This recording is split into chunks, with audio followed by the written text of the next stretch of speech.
I'm here in my beautiful hometown of St. Pete Beach, Florida, where the water is poison. It is so toxic from the ongoing red tide that it's starting to kill manatees. This right here is the kind of stuff that the people in power do not want you to see. Look at this manatee, dead and rotting on the shoreline, dead from red tide that could have been prevented. And to all those people that say this was a boat strike that killed this thing, there's not a scratch on it. Don't kid yourselves. While red tide might be naturally occurring, the evidence is exceedingly clear.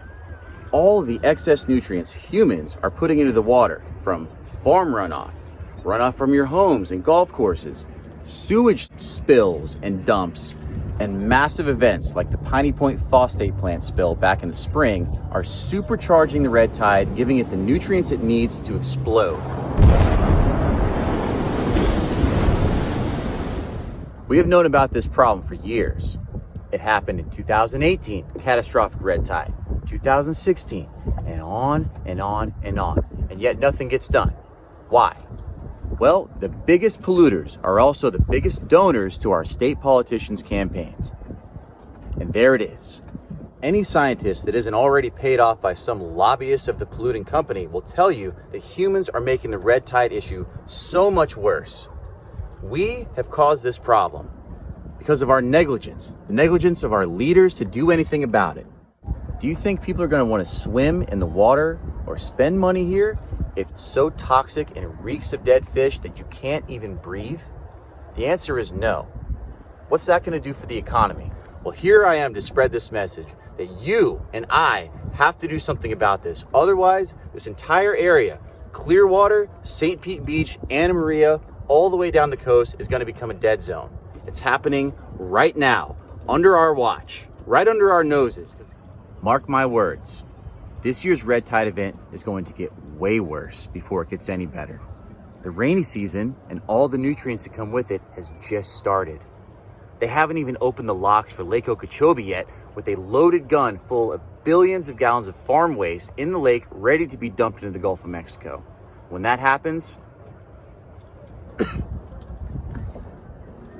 sorry, boat just went by. We have some of the most beautiful beaches in the world. That's why people want to come to this area. That's why people want to move here. Do you think people are going to want to swim in the water or spend money here if it's so toxic and it reeks of dead fish that you can't even breathe? Imagine that's your house and this is what the backyard looks like. Dude, this is nuts. This is insane. You're devastated. There's a group right there. This smell.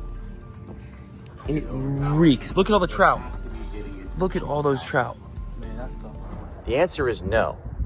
What's that going to do for the economy? Whether you're Republican, Democrat, Independent, or whatever, it doesn't matter. If you like being around our waterways here in Florida, you should be mad. You need to be loud. So loud that it overpowers the donor dollars that are coming in to fund our state politicians' campaign. That is the way we win. Don't listen to them when they tell you this is a natural occurrence, because it is absolutely not. Don't give in to their BS. Be loud, stand proud, and fight for our waterways. We must do this or we're going to lose this forever.